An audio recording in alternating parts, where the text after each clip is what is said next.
Usia bukanlah halangan untuk mendapat pendidikan. Demi pendidikan yang berkualitas, khususnya di Kabupaten Sukabumi, saya Kepala Dinas Pendidikan Kabupaten Sukabumi mengajak Ibu, Bapak, semua untuk mengikuti program Rekognisi Pembelajaran Lampau (RPL) atau program penyetaraan. Program penyetaraan atau rekognisi pembelajaran lampau merupakan solusi bagi para guru yang memiliki latar belakang pendidikan yang tidak linear dengan bidang kerja yang diampu.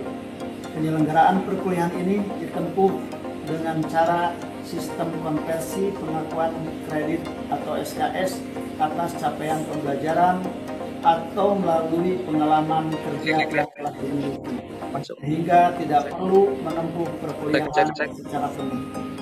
Jangan lupa ikuti sosialisasinya pada hari Selasa, Rabu, dan Kamis tanggal 29, 30 Juni, dan 1 Juli tahun 2021 melalui link Zoom yang telah disebar.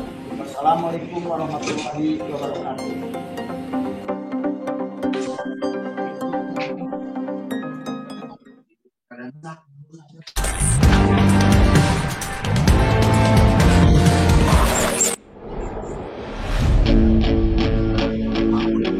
Sukabumi adalah sebuah kawasan di Jawa Barat dengan sejarah perjalanan yang panjang.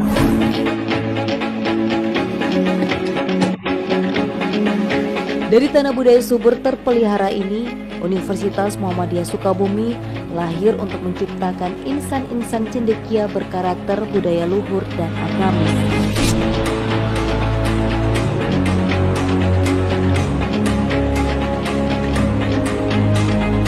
Universitas Muhammadiyah Sukabumi didirikan untuk mengembangkan keilmuan dan al-Islam serta nilai-nilai kearifan lokal untuk mencapai tingkat global. Didirikan pada tahun 2000, Universitas Muhammadiyah Sukabumi menjadi universitas pertama di kota Sukabumi.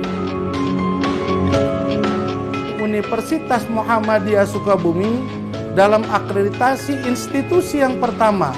Alhamdulillah akreditasi kami adalah bernilai B, dan sekarang kami sedang merencanakan, yakni adalah untuk menghasilkan akreditasi tahun 2022 dengan tujuan adalah menghasilkan yakni nilai akreditasi A.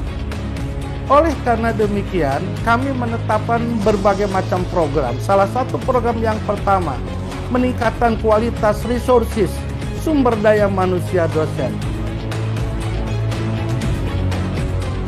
Yang kedua, kaitan dalam rangka memenuhi untuk standar pendidikan akreditasi A, maka mau tidak mau perpustakaan adalah harus akuntabel. Perpustakaan harus baik kualitas layanannya. Perpustakaan harus e-learning, harus e-content. Dengan demikian, perpustakaan Universitas Muhammadiyah Sukabumi yakni yang sudah masuk adalah konteks e-learning, e-content, maka akreditasi perpustakaan kami adalah sekarang A nilainya. Yang ketiga, semua program studi harus memiliki laboratorium. Universitas Muhammadiyah Sukabumi dengan peresmian laboratorium 2 tahun yang lalu, maka semua program studi adalah sudah punya laboratorium tanpa terkecuali. Universitas Muhammadiyah Sukabumi adalah perguruan tinggi yang terus mengedepankan kreativitas dengan terus berkreasi. Dari ruang-ruang inilah sains dan teknologi terus dikembangkan untuk kemajuan bangsa.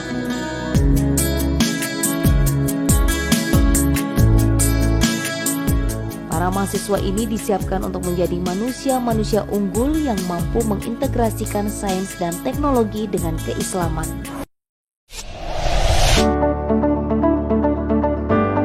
Universitas Muhammadiyah Sukabumi merupakan tempat perkuliahan sebagai ruang pembelajaran.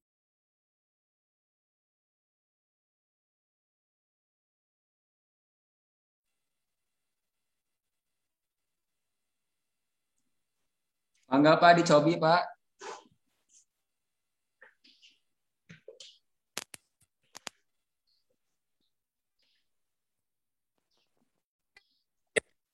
Cek, satu dua. Namun kayak mabasnya kali itu. Headset.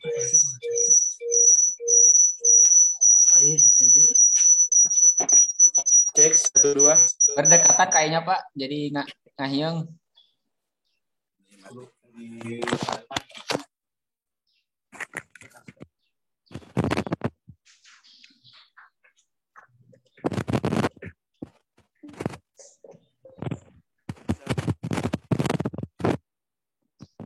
Satu.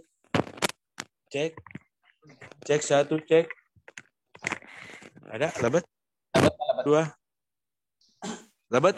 Abad Pak. Jelas ya? Jelas ya? Pukul 8.54. Biasa kalau piange kan biasa iya kira. Mesti lama tapi kena cahaya apa memang tapi di bumi mah di oh sering bagus background tadi. Cobi lagi yang pertanyaan butuhkan untuk ke depannya supaya lebih jelas lagi. Mungkin dari saya sebagai penilik hanya itu yang dapat disampaikan. Terima kasih. Assalamualaikum warahmatullahi wabarakatuh. Waalaikumsalam warahmatullahi wabarakatuh. Terima kasih kepada Bapak Endang Sukendar SPDI atas sambutannya. Alhamdulillahirrahmanirrahim, acara pembukaan hari ini dalam kegiatan pembukaan sosialisasi program rekognisi pembelajaran lampau atau penyelenggaraan PG PAUD telah selesai. Acara selanjutnya langsung kepada inti dan saya langsung serahkan kepada Bapak Moderator, Bapak Asep Munajat MPD. Pada Bapak, saya persilahkan. Baik, terima kasih Pak Vital atas kesempatannya. Bismillahirrahmanirrahim. Assalamualaikum warahmatullahi wabarakatuh. Innal hamdalillah nahmaduhu wa nasta'inuhu wa nastaghfiruh wa na'udzu billahi min syururi anfusina wa min sayyiati a'malina may yahdihillahu fala mudhillalah wa may yudhlil fala hadiyalah. Asyhadu an la ilaha illallah wahdahu la syarikalah wa asyhadu anna Muhammadan abduhu wa rasuluhu la nabiyya ba'dah. Puji syukur kita panjatkan kehadirat Allah Subhanahu wa taala. Alhamdulillah hari ini kita diberi nikmat oleh Allah Subhanahu wa taala sehingga bisa mengadakan kegiatan sosialisasi RPL yang dilaksanakan kerjasama PG PAUD, PMB dengan dari Jampang Tengah. Salam dan salam semoga tercurah pada junjungan kita Nabi Muhammad SAW. Yang saya hormati Bapak Penilik Jampang Tengah, Bapak Endang Sukendar SPDI. Selamat pagi Pak. Terima kasih sudah memberikan sambutan tadi dalam kesempatan ini. Kemudian yang saya hormati Ketua Prodi PG PAUD Ibu Elnawati. Semoga cepat sembuh ya Bunda Elna. Yang saya hormati Sekretaris Prodi Bapak Alpian Asidiki. Yang saya hormati Pak Indra Jultiar. Ini selaku pemateri dalam kesempatan hari ini. Kemudian yang saya hormati para peserta dalam kegiatan sosialisasi RPL yang dilaksanakan hari ini. Baik, Bapak Ibu sekalian, saya bacakan dulu runtutan acara hari ini. Yang pertama pembukaan, kemudian yang kedua sosialisasi RPL yang akan disampaikan oleh Bapak Indra Jultiar MPD. Kemudian yang selanjutnya adalah sosialisasi pendaftaran dan biaya pendidikan ke program PG PAUD Universitas Muhammadiyah Sukabumi yang akan disampaikan oleh Bapak Sigit Senjaya SP. Kemudian yang berikutnya kita kasih tanya jawab. Jadi Bapak Ibu nanti apabila belum puas dengan penyampaian materi atau ada hal-hal yang mesti ditanyakan, nanti silakan kita buka forum sesi tanya jawab. Selanjutnya adalah doa tutup nanti yang akan dipimpin oleh Bapak Haji Ibnu Huri SOS MPD. Beliau merupakan dosen program studi pendidikan guru PAUD dan penutup oleh moderator. Baiklah Bapak Ibu sekalian, marilah kita sama-sama buka acara ini dengan membacakan basmalah bersama-sama. Bismillahirrahmanirrahim. Alhamdulillah acara sudah dibuka dan selanjutnya merupakan acara sosialisasi yang akan disampaikan oleh Bapak Indra Jultiar MPD. Saya perlu sampaikan bahwa Pak Indra Jultiar ini merupakan asesor untuk program RPL atau rekognisi pembelajaran lampau. Kemudian juga beliau Ketua Program PG PAUD periode 2016 sampai dengan 2020. Untuk selanjutnya saya persilakan kepada Pak Indra untuk menyampaikan materinya mengenai sosialisasi RPL.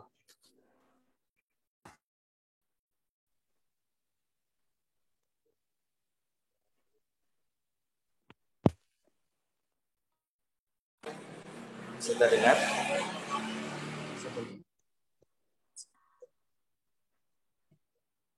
Cek 1. Siap. Bismillahirrahmanirrahim. Assalamualaikum warahmatullahi wabarakatuh. Terima kasih kepada Bapak Asep Munajat selaku moderator pada kesempatan sosial ini. Seperti sebelumnya pun moderatornya adalah Pak Asep. Sudah sepaket lah gitu ya kalau. Nah, Pak Asep sebetulnya oleh Pak Asep pun sudah bisa tersampaikan kalau RPL ini gitu ya. Rabbi sholli sadri wa yassir li amri wahlul 'uqdatam min lisani yafqahu qawli. Rabbi zidni ilma warzuqni fahma. Amma ba'du. Puji syukur mari kita panjatkan kehadirat Allah Subhanahu wa taala. Atas izin Allah hari ini kita bisa mengikuti sosialisasi RPL ini dalam keadaan sehat walafiat, ataupun kalau ada yang mungkin kurang sehat, mudah-mudahan Allah memberikan kesembuhan dan diangkat atau dihilangkan penyakitnya dari tubuh kita ini. Amin ya rabbal alamin. Salawat beserta salam kita curah limpahkan kepada junjungan kita Nabi Muhammad Sallallahu Alaihi Wasallam, para sahabatnya, para kerabatnya, para keluarganya, para tabi'in, hingga kepada kita yang insya Allah mudah-mudahan mendapatkan syafaat dari Rasul di yaumul akhir nanti, karena kita senantiasa menjalankan ajaran-ajaran beliau. Amin ya Allah. Yang saya hormati Ketua atau Kepala Penilik Pengawas Daerah Jampang Tengah, Bapak Endang. Yang saya hormati Ketua Program Studi PG PAUD Umi, Ibu Anawati.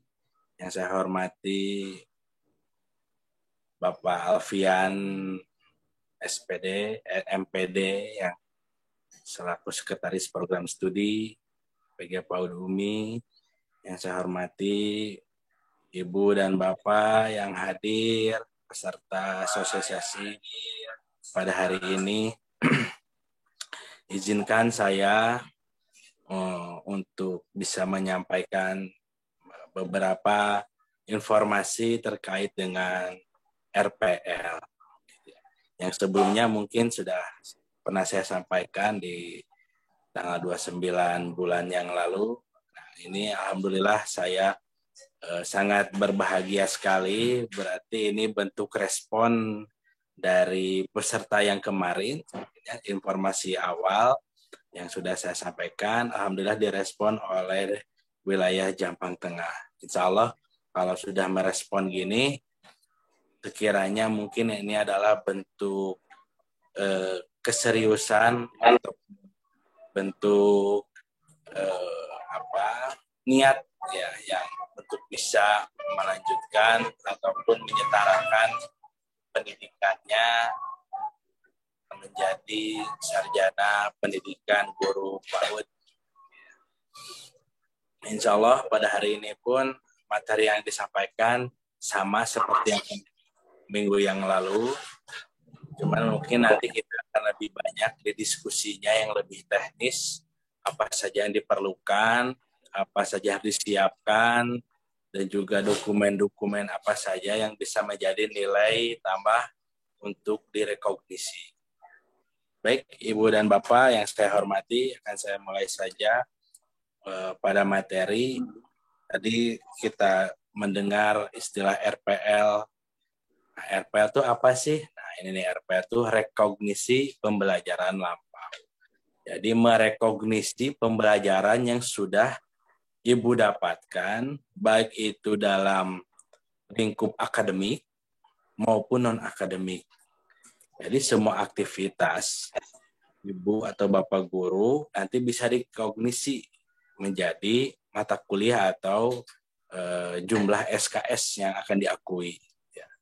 Kita akan saya coba simulasikan apa itu RPL. Ibu bapak bisa lihat, silakan di situ ada sebuah bangunan. Ya, diibaratkan RPL itu adalah sebuah bangunan yang akan direnovasi. Ya, jadi kalau direnovasi itu kan tidak semua bagian. Fondasinya masih tetap menggunakan fondasi yang ada, cuman mungkin ada beberapa bagian yang akan dimodifikasi atau direnovasi atau dirubah atau bahkan disesuaikan. Ya, jadi kalau perkuliahan reguler itu membangun mulai dari fondasi. Nah, jika RPL ini justru keuntungannya adalah kita hanya merenovasi saja yang perlu direnovasi. Nah, namanya renovasi kan tidak mesti semua bagian gitu ya. Jadi yang perlu-perlunya saja kita sesuaikan sesuai dengan kebutuhan. Ya. Kalau dapurnya kurang luas, berarti kita tambah luas. Kalau belum ada lantai 2-nya, kita tambah lantai 2. Gitu ya. Kalau kekurangan kamar, kita tambah ruangan kamar. Seperti itu. Kurang lebih rekognisi itu. Oke, selanjutnya nanti kita masuk ke area kebijakan. Ini mungkin nanti bisa dipelajari oleh Ibu Bapak. Punten dia.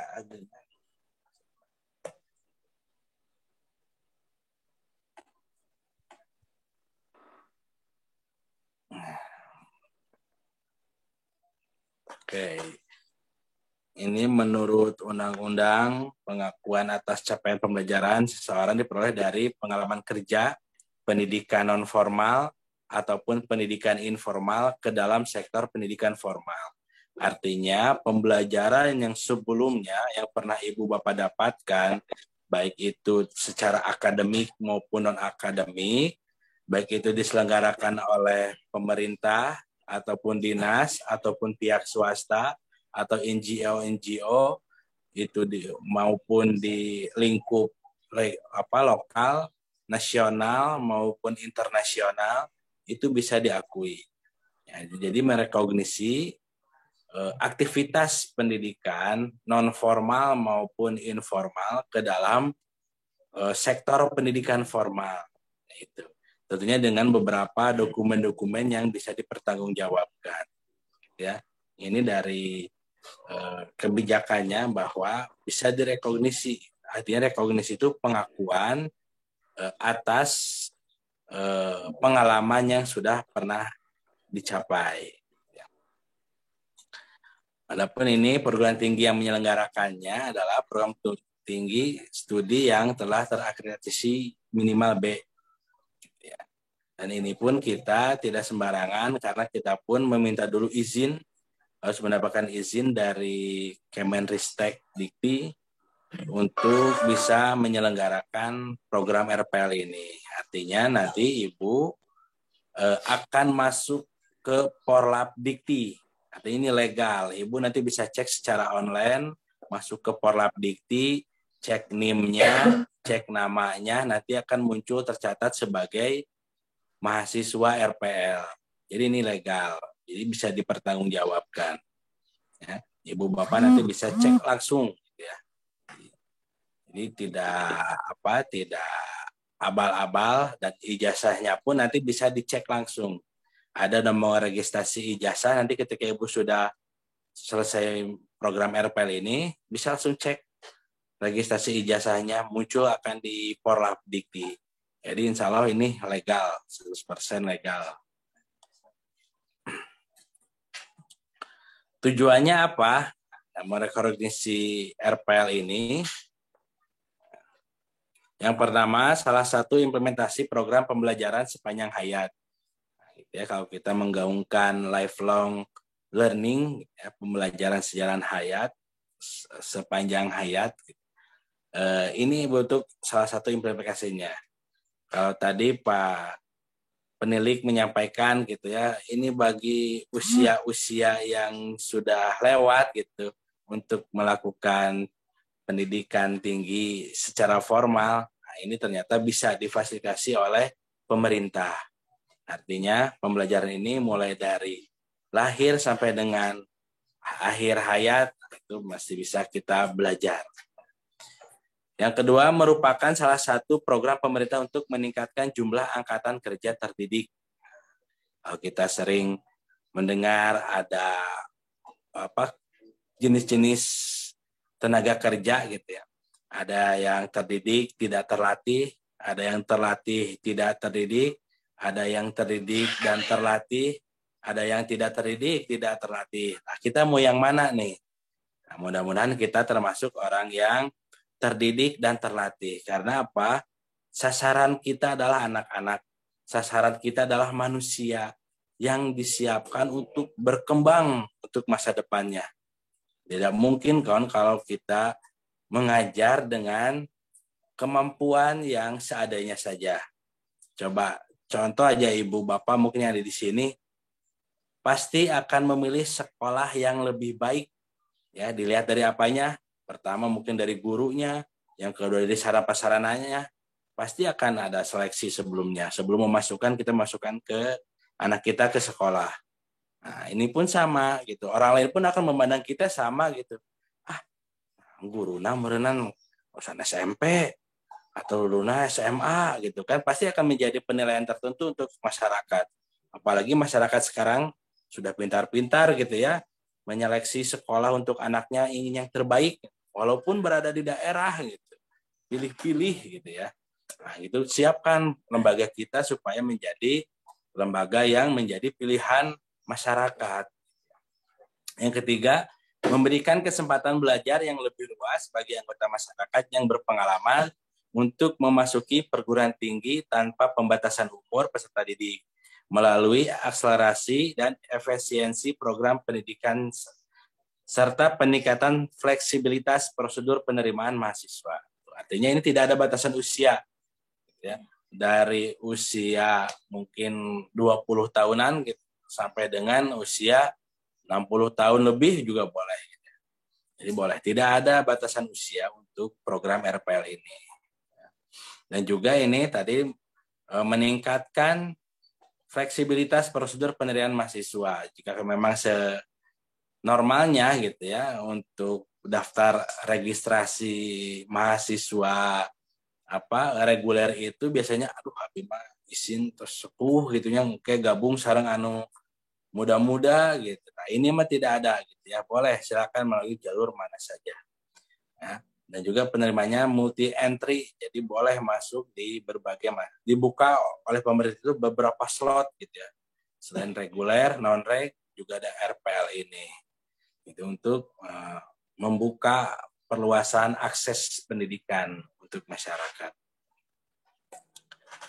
Ya, nah, ini masih kebijakannya nanti bisa dilihat di Peraturan Menteri Riset dan Teknologi Pendidikan Tinggi Republik Indonesia nomor 26 tahun 2016 tentang rekomendasi pembelajaran lampau. Misalkan di situ nanti Ibu Bapak bisa mempelajari terkait dengan payung hukumnya bahwa kegiatan ini memang legal dan difasilitasi oleh pemerintah ya, atau lebih khususnya lagi oleh Kementerian Riset Teknologi dan Pendidikan Tinggi ya. Insya Allah ini diakui secara legal.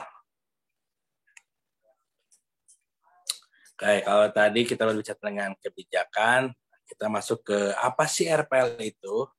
Ini kita lihat dari pengertiannya, RPL dan KKNI mempunyai kaitan yang erat dan secara umum akan memperkuat penerapan KKNI dalam upaya pengembangan mutu SDM nasional. Nah, jadi RPL ini adalah menyetarakan setara dengan KKNI. Ya. Nah, di situ bisa dilihat di penjelasan bawahnya. RPL adalah pengakuan terhadap capaian pembelajaran yang diperoleh seseorang dari pendidikan formal ataupun non-formal dan informal dan atau pengalaman kerja pada jenjang pendidikan tinggi dimulai dari level 2 KKNI atau setara dengan D1 sampai dengan jenjang kualifikasi level 9 KKNI atau program doktor. Nah, ini nanti bisa Ibu lihat di bagian yang ini bahwa nanti Ibu S1 itu berada di level 6. Level 6 KKNI. Ya. Jadi kalau D1 masih level 3, apalagi sekolah menengah atas atau SMU, SMA, atau SMK, itu masih di level 2. Nah, untuk S1 ataupun D4, itu berada di level 6 KKNI. Ya. Jadi, kita penyetaraannya sama dengan sarjana. Bukan sama, memang sarjana nanti lulusannya itu. Nah, RPL ini sendiri dibagi ke dua kategori. Ada 2 jenis RPL. Yang pertama itu tipe A, yaitu RPL untuk melanjutkan pendidikan formal. Artinya ini dari formal ke formal nanti bisa direkognisi melalui apa? Salah satunya melalui konversi mata kuliah. Gitu ya. Untuk tipe B, yaitu untuk mendapatkan pengakuan kesetaraan dengan kualifikasi level KKNI tertentu. Ini biasanya ditempuh oleh para praktisi, ya, para ahli-ahli. Misal ada seseorang yang ahli dalam bidang ikan. Selain dia membudidayakan ikan, juga bisa mengembangkan atau menciptakan varian baru ikan. Nah, kemampuan tersebut nanti bisa direkognisi. Nah, gitu. Tentunya dengan proses-proses yang nanti harus ditempuh. Nah, artinya kita akan fokus di RPL tipe A, supaya kita nanti outputnya adalah ijazah. Ya. Kalau RPL tipe B itu outputnya adalah penyetaraan. Ya, penyetaraan. Kalau RPL tipe A itu outputnya adalah ijazah. Oke, ini gambaran ya, tipe A1 pendidikan formal di perguruan tinggi, di alih kredidikan, memiliki SK pengakuan alih kredit, terus nanti perguruan tinggi dengan profesi terakreditasi, terus luaran akhirnya adalah ijazah. Artinya nanti untuk tipe A ini mengkonversi mata kuliah yang pernah Ibu ampu ataupun yang pernah Ibu selesaikan studinya, baik itu S1, D4, D3, D2, D1, mata kuliah tersebut nanti bisa dikonversi ke mata kuliah yang ada di kita, yang sesuai dengan CPL-nya. Ya. Yang tipe A2, pendidikan non-formal, informal, dan atau pengalaman kerja. Ini nanti memerlukan asesmen. Jadi ini berupa dokumen, semua dokumen mulai dari Ibu atau Bapak pengangkatan awal semenjak menjadi guru PAUD sampai dengan saat ini. Gitu ya. Artinya nanti mungkin bisa juga mengumpulkan SK surat tugas mengajar, surat tugas menjadi kepala sekolah, terus juga kurikulum yang Ibu Bapak buat, terus seminar-seminar, diklat-diklat, workshop-workshop, baik tingkat lokal, nasional maupun internasional. Jadi nanti bisa ada pengakuan. Ya, alihnya mengasesmen dan merekognisi. Nah, ini nanti akan disesuaikan dengan kebidangan dari Ibu Bapak.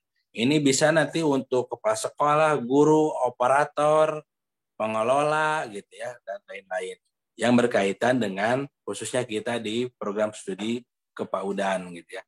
Nanti bisa dikonversi.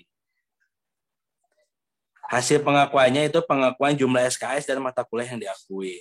Tadi setelah kita melakukan asesmen, ya, dokumen-dokumen Ibu itu dikumpulkan, portofolionya nanti oleh kita tim asesor di asesmen sebesar apa atau sejauh mana beberapa dokumen portofolio Ibu yang bisa di asesmen direkognisi menjadi mata kuliah. Nah, nanti kewajiban kita adalah memberikan hasil rekognisinya ke ibu dan bapak.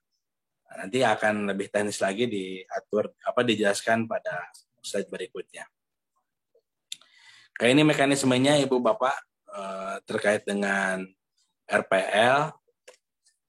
Pemohon yaitu perorangan kalau jadi mahasiswa, tetapi nanti bisa mungkin di kolektif. Nah, lebih bagus lagi ada koordinator di wilayah supaya mempermudah komunikasi gitu ya. Jadi informasinya tadi tidak langsung masuk gitu ya satu perorangan, tapi bisa di kolektif. Nah, bagusnya lebih itu supaya lebih mudah mengkoordinirnya.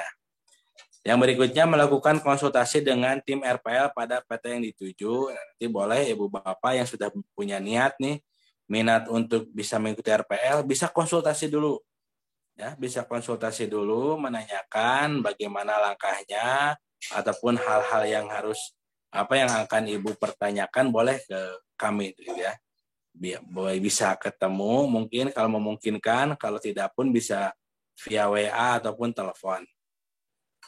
Yang berikutnya, calon menyiapkan kelengkapan dokumen portofolio yang membuktikan bahwa pemohonan telah memiliki pengetahuan atau keahlian tertentu yang relevan dengan kualifikasi yang dituju.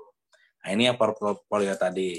Nanti akan saya perlihatkan apa saja yang perlu dikumpulkan untuk portofolio ini. Yang selanjutnya, perguruan tinggi melakukan pemeriksaan kelengkapan dan validasi dokumen dan penilaian CP. Nanti itu bagian tim kami dari asesor untuk mengasesmen portofolio yang ibu bapak masukkan ke kami. Yang selanjutnya, perguruan tinggi menetapkan jumlah SKS mata kuliah yang diakui dan harus ditempuh oleh pemohon. Nanti hasil dari asesmen tersebut, hasil dari rekognisi dan konversi, nanti akan muncul nih, berapa SKS yang diakui dan berapa SKS yang harus ditempuh. Gitu. Ya, nanti ada beberapa, misalkan kalau targetannya ibu 1 tahun gitu ya, mungkin hanya 40 paling banyak gitu ya yang ditempuh gitu, 40 SKS. Yang 40 SKS itu paling 2 semester. Tapi kalau pengalaman sebelumnya nggak sampai 40 SKS. Itu tergantung nanti dari portofolio yang ibu bapak miliki. Yang selanjutnya mengikuti pendidikan formal dan prodi yang terkait. Artinya ini melakukan perkuliahan bagi mata kuliah yang belum tercukupi SKS-nya atau yang belum bisa direkognisi ataupun belum bisa dikonversi. Nah, setelah itu di akhir semester nanti tetap ibu bapak itu dituntut untuk membuat karya ilmiah berupa skripsi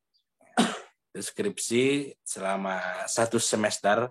Ini pun nanti teknisnya bisa dilakukan sambil ibu mengampu mata kuliah. Misalkan kalau kita masuk di semester ganjil, di semester genap ibu bisa sambil kuliah, bisa juga sambil menyusun skripsi. Asal nanti mata kuliah prasyarat skripsi sudah terampu gitu. Misalkan contoh ada mata kuliah metodologi penelitian, ada mata kuliah statistik, itu sudah terampu dulu. Nanti bisa sambil menyusun skripsi. Nah itu ya. Oke, di slide berikutnya.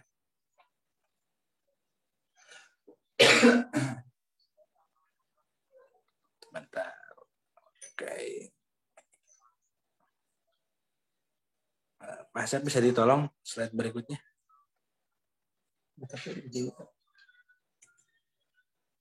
Saya close dulu ya. Boleh.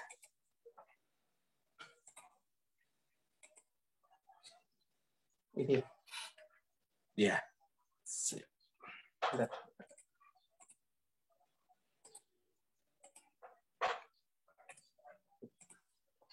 Oke, apa yang harus disiapkan oleh ibu dan bapak? Yang pertama adalah mental. Harus siap karena kita ini akan memasuki suasana akademik ya yang tentunya mungkin akan agak berbeda dengan suasana lingkungan kerja ibu bapak. Suasana akademik perkuliahan. siapkan mental ya. Yang kedua, siapkan izin dari keluarga, dari atasan, dari dinas, dari BKD dan lain-lain. Agar supaya apa? Ketika dalam perjalanan perkuliahan nanti tidak terputus. Terkadang ada beberapa kasus pernah juga tidak diselesaikan karena memang izin yang bermasalah gitu. Makanya ini izin dulu keluarga, suami atau istri, anak, gitu ya. Lalu juga pimpinan di sekolah dan juga dinas. Gitu ya. Yang berikutnya yaitu biaya. Ini memang untuk RPL ini spesial biaya untuk program studi PG PAUD dibanding dengan program studi yang lain. Nanti terkait biaya nanti akan disampaikan oleh Pak Sigit. Nah, biaya ini pun ya jika dihitung-hitung atau dikonversi antara reguler dengan RPL tentunya lebih murah. Menempuh biasa kalau reguler itu 4 tahun atau 8 semester, dengan RPL ini bisa diselesaikan dengan 2 atau 4 semester. Itu jika 4 semester saja sudah setengahnya itu biaya yang dikeluarkan. Itu sangat ringan gitu ya. Apalagi kalau 2 semester gitu, wah itu mah sangat murah sekali gitu. Jika kita harus menempuh dari semester 1 sampai dengan semester 8. Yang berikutnya yaitu dokumen pembelajaran lampau atau portofolio yang tadi harus disiapkan. Itu harus juga jika terkait dengan sertifikat, surat tugas dan lain-lain, itu harus ada cap legalisir dari dinas terkait. Seperti mungkin ini sertifikat pernah dikeluarkan oleh Dinas Pendidikan, maka itu harus dilegalisir. Terkait juga surat tugas, mungkin itu juga harus dilegalisir. Dan beberapa dokumen lain. Ataupun kurikulum juga. Ibu Bapak pernah membuat, bukan pernah ya, pasti kalau guru itu membuat dokumen kurikulum, PPH, Protap, Prosem, itu pasti punya. Nah, itu pun dilegalisir nanti oleh dinas terkait. Nah, ini beberapa dokumen Ibu Bapak yang ini dokumen minimal. Nanti ya sebagai bahan isian dari portofolio yang harus Ibu Bapak siapkan. Yang pertama ada riwayat pendidikan. Ini mulai dari SD, SMP, SMA, sampai dengan perguruan tinggi yang pernah Ibu ampu gitu, yang pernah Ibu ikuti. Gitu. Baik itu D1, D2, D3, S1 ya, ataupun S2 juga boleh, S3 juga bisa ya. Jadi ini riwayat pendidikan Ibu Bapak. Ataupun Pak, saya kemarin juga ada pengalaman bahwa saya pernah ikuti perkuliahan akta 4 katanya. Itu juga bisa dikonversi ya. Jadi bukti dari ijazah ataupun pengakuan dari akta 4 itu mata kuliahnya bisa dikonversi. Yang berikutnya adalah pelatihan profesional, baik itu di dalam negeri maupun di luar negeri. Ini yang tadi ya, ikutan pelatihan tingkat berjenjang. Biasanya kalau PAUD itu kan ada ya, pelatihan berjenjang, tingkat dasar, lanjutan, mahir, ya. Maupun pelatihan-pelatihan yang terkait dengan kebidangan PAUD kita. Kalau itu guru, kalau kepala sekolah mungkin nanti ada pelatihan diklat untuk jadi kepala sekolah, kalau nggak salah suka ada ya gitu ya. Ataupun nanti operator, suka ada juga pelatihan khusus untuk operator sekolah, itu pun bisa nanti masuk ke dalam sini. Yang berikutnya konversi seminar lokakarya dan simposium. Nah, ini udah pasti kalau guru-guru PAUD, guru-guru TK ini paling rajin mengikuti seminar. Nah, itu dikumpulkan baik itu tingkat nasional, tingkat lokal maupun internasional, kumpulkan semua sertifikatnya. Ini mulai dari tentunya yang berlaku dari Ibu diangkat menjadi guru PAUD gitu ya, sampai dengan sekarang terakhir. Itu boleh nanti akan menambah dokumen untuk bisa direkognisi. Ya. Yang selanjutnya dokumen piagam atau penghargaan. Misal ibu pernah ikut lomba-lomba, baik itu tingkat lokal, nasional maupun internasional, itu bisa. Ataupun ibu pernah mendapat penghargaan sebagai misalkan guru berprestasi gitu ya, itu juga bisa.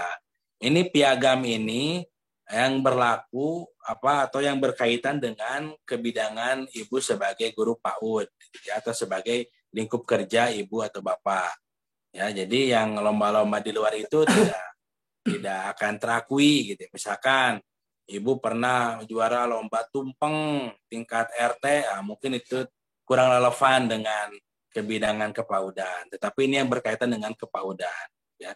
Itu baik penghargaan maupun piagam. Itu tentunya nanti dokumen tersebut harus ada bukti legalisir dari dinas terkait. Ya. Jika itu prestasinya di bidang keguruan, itu mungkin bisa minta ke dinas pendidikan. Jika terkait dengan seni, gitu juga bisa minta ke dinas terkait, gitu ya, yang lingkup seni ataupun penyelenggara perlombaan tersebut. Yang berikutnya yaitu organisasi profesi atau organisasi ilmiah. Nah, biasa pasti kan kita tergabung di dalam organisasi profesi, misalkan Himpaudi, IGTKI, ataupun IGRA, itu juga nanti bisa menjadi nilai tambah di sini. Atau mungkin organisasi ilmiah lainnya, misalkan ibu punya komunitas bercerita, ataupun komunitas guru-guru anak inklusi, ataupun komunitas lain-lain gitu, itu bisa menjadi nilai tambah untuk direkognisi. Yang berikutnya ada lagi yaitu hasil pekerjaan dan penunjang. Hasil pekerjaan itu yang tadi saya sampaikan, seperti ibu pasti kalau guru itu membuat kurikulum gitu ya. Kurikulum mulai dari tahunan, semesteran, dan harian. Terus juga kalau kepala sekolah mungkin ada program kerja dan laporan program kerja, itu juga menjadi penilaian tambahan. Kalau operator pun bisa gitu kan, ada laporan tiap semester berupa laporan dapodik dan lain-lain, itu juga bisa nanti dikonversi. Asalkan semua data yang ada buktinya secara fisik tentunya, itu nanti bisa dikonversi ataupun direkognisi. Nah, catatannya adalah semakin lengkap data yang Anda ajukan, semakin banyak mata kuliah yang bisa dikonversi. Tentunya yang relevan gitu ya, dengan lingkup kepaudan. Kalau kita karena khusus di guru PAUD atau enggak kepala sekolah ataupun operator. Semua di lingkup itu bisa nanti dikonversi. Jadi tidak melenceng dari fokus dari lingkup kepaudan. Ya, ini ada beberapa perangkat asesmen RPL yang nanti bisa Ibu Bapak isi. Ini semuanya nanti ada formatnya di kita. Ya, ketika nanti Ibu sudah melakukan pendaftaran, terus Ibu konsultasi dengan asesornya ataupun dengan program studi bagi PAUD di UMI, nanti langsung kita kasih formulir dan juga dokumen-dokumen yang harus disiapkan. Nah, jadi itu nanti lebih jelasnya kalau kita nanti bisa lebih fokus di konsultasi gitu ya, supaya lebih dokumen-dokumennya bisa lebih lengkap, terus juga informasi terkait RPN juga bisa lebih jelas gitu ya. Nah, bisa nanti via WA, telepon maupun memungkinkan bisa ketemu gitu ya. Mudah-mudahan PPKM-nya cepat selesai. Jadi bisa nanti kalau di kampus itu contoh portofolionya ada gitu. Itu kurang lebih 1 rim lebih lah itu kalau nggak salah. Kurang lebih 500 lembar lebih itu ada. Kurang lebih gitu ya. Jadi nanti bisa sebagai gambaran Ibu Bapak dalam menyiapkan portofolio. Ini jadwal kegiatannya Ibu Bapak, jika memang nanti Ibu Bapak ingin langsung mengambil program ini, Ya, tanggal 29 sampai 30 Juni sampai 1 Juli, bahkan sampai sekarang mungkin masih dibuka. Ini sosialisasi, ya masih tahap sosialisasi. Tanggal 1 sampai dengan 16 Juli itu guru atau calon mahasiswa RPL mengajukan permohonan. Nah, bisa nanti melalui konsultasi, datang langsung ke kampus ataupun ke PMB bisa. Tanggal 19 sampai dengan 31 Juli itu konsultasi dengan tim RPL pada prodi yang dituju. Terus juga ada juga workshop penyusunan proposal. Jadi nanti akan diberikan semacam pelatihan dalam menyusun portofolionya. Tanggal 2 sampai dengan tanggal 28 Agustus, calon mahasiswa menyusun portofolio. Jadi ada waktu kurang lebih 2 minggu lebih untuk menyusun portofolio. Yang selanjutnya tanggal 30 Agustus sampai dengan 3 September, calon mahasiswa menyerahkan kelengkapan dokumen portofolio dan kami akan melakukan validasi atau penilaian portofolio yang Ibu Bapak kumpulkan. Tanggal 6 sampai dengan tanggal 17 itu mengasesmen atau menilai portofolio yang Ibu yang udah Ibu kumpulkan, dan nanti akan muncul penetapan SKS yang berapa diakui dan berapa yang harus diampu gitu ya. Ya, tanggal 20 sampai dengan 24 September pengisian KRS. Nah, itu udah Ibu berarti udah dinyatakan sebagai mahasiswa RPL di kampus UMI ini. Jadi nanti September sudah mulai perkuliahan. Ya. Mungkin itu Ibu Bapak yang bisa saya sampaikan. Mungkin nanti akan lebih jelasnya lebih kepada diskusi gitu, supaya lebih real apa yang harus disiapkan dan kekurangan apa yang harus dilengkapi. Itu mungkin dari saya, Pak Asep Munajat. Saya sampaikan lagi kepada moderator. Terima kasih. Assalamualaikum warahmatullahi wabarakatuh. Waalaikumsalam warahmatullahi wabarakatuh. Terima kasih Pak Indra sudah menyampaikan materi mengenai RPL. Pada intinya RPL ini adalah pengakuan apa yang sudah dilakukan oleh Bapak Ibu di sekolah. Katakanlah begini, Bapak Ibu terlibat dalam penyusunan kurikulum. Di sana ada Bapak Ibu tercantum sebagai tim pengembang, kemudian sudah ditandatangan misalkan oleh kepala sekolah dan penilai, kemudian selanjutnya ada bukti kurikulumnya. Nah, di kampus kami ada mata kuliah kurikulum PAUD. Nah, jadi mata kuliah kurikulum PAUD ini bisa dikonversi. Jadi nanti tidak usah kuliah lagi kurikulum PAUD. Begitu barangkali Pak Indra ya. Tidak usah lagi kuliah kurikulum PAUD karena sudah punya produknya Bapak Ibu. Atau Bapak Ibu sudah pernah S1 barangkali terutama di pendidikan, itu pengalaman itu bisa mengambil RPR ini bisa ditempuh hanya 1 tahun kalau yang sudah S1 pendidikan kalau tidak salah begitu ya. Betul. Yang bersangkutan juga kepala sekolah dulu pengalaman begitu ya. Jadi kalau sudah S1 bisa lebih cepat. Baik Bapak Ibu, kita berlanjut ke acara yang kedua yaitu sosialisasi pendaftaran dan biaya pendidikan yang akan disampaikan oleh Bapak Sigit Senjaya ST dari PMB. Kepada Pak Sigit mangga. Terima kasih pada Pak Asep. Hamdan katsiran thayyiban mubarakan fi kama yuhibbu rabbuna wa yarda. Asyhadu an la ilaha illallah wahdahu la syarikalah wa asyhadu anna Muhammadan abduhu wa rasuluhu la nabiyya ba'dah. Bapak Ibu semuanya yang kami hormati, izinkan saya menyampaikan mengenai tata cara pendaftaran hingga biaya pendidikan.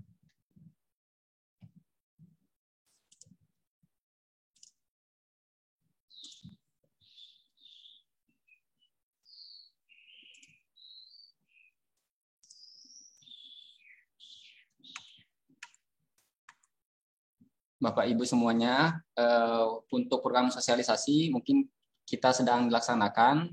Sebetulnya program sosialisasi ini sudah dimulai dari tanggal 29, 30 sampai 1 Juli kemarin. Tapi spesial untuk daerah Jampang Tengah ini kita melakukan sosialisasi kembali.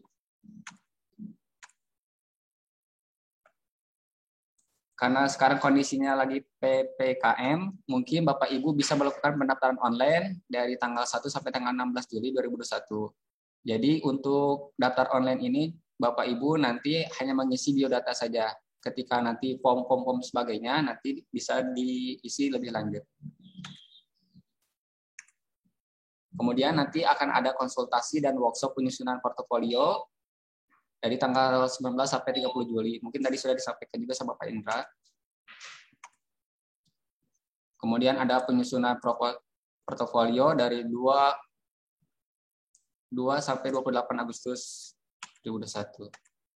Kemudian ada penyerahan kelengkapan dokumen, pemeriksaan validasi dokumen, serta penilaian. Kemudian ada asesmen portofolio, wawancara, penentuan SKS, dan registrasi. Nah, seperti yang tadi disampaikan sama Pak Indra, untuk program RPL ini bisa ditempuh dari 2 semester sampai 4 semester. Bahkan untuk tahun kemarin kita di PG PAUD ini ada yang sampai 2 semester, Ibu. Tidak harus 4 tahun, cukup 1 tahun. Tergantung nanti hasil asesmen Bapak Ibu semuanya. Untuk pendaftaran sendiri, kita bisa pendaftaran melalui online di website www.pmb.umi.ac.id. Berikut saya sampaikan bagaimana tata caranya. Bapak Ibu nanti ketika sudah masuk di link yang tadi, kemudian masuk ke bagian daftar atau masuk. Kemudian Bapak Ibu bisa masuk menggunakan alamat emailnya. Nanti mengisi nomor induk, tempat lahir, jenis kelamin, nomor handphone, nama lengkap, tanggal lahir, dan agama.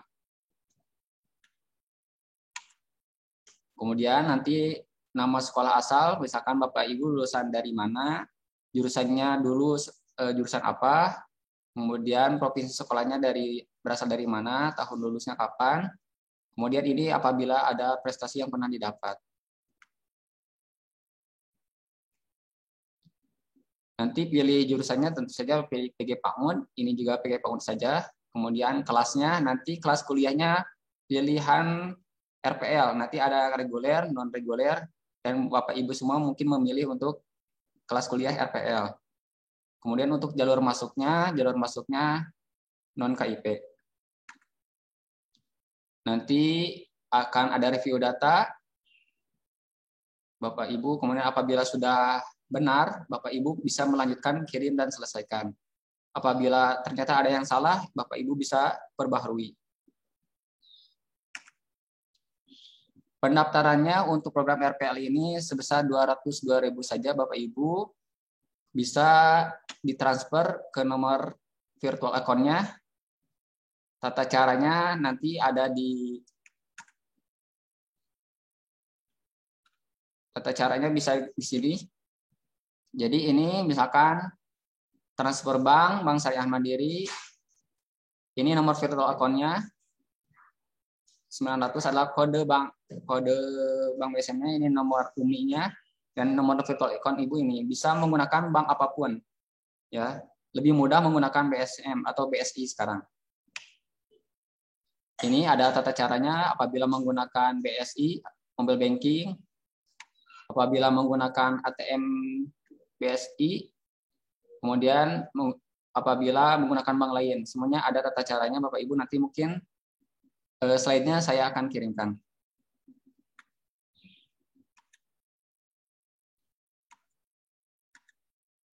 Nah, ketika sudah Bapak Ibu sukses dalam transfer untuk pendaftaran, Bapak Ibu bisa upload berkas. Apa saja yang perlu diupload untuk pendaftaran ini? Pertama adalah ijazah dulu, kemudian transkrip terakhir, KTP, pas foto, sama surat keterangan kerja dari pimpinan, dari yayasan atau dari BKD. Jadi untuk pendaftaran awal, Bapak Ibu cukup mengupload berkas yang ini dulu. Nanti sisanya ketika Bapak Ibu sudah melakukan workshop dan sebagainya, nanti diarahkan oleh asesor. Kemudian melengkapi biodata apabila sudah diupload berkas.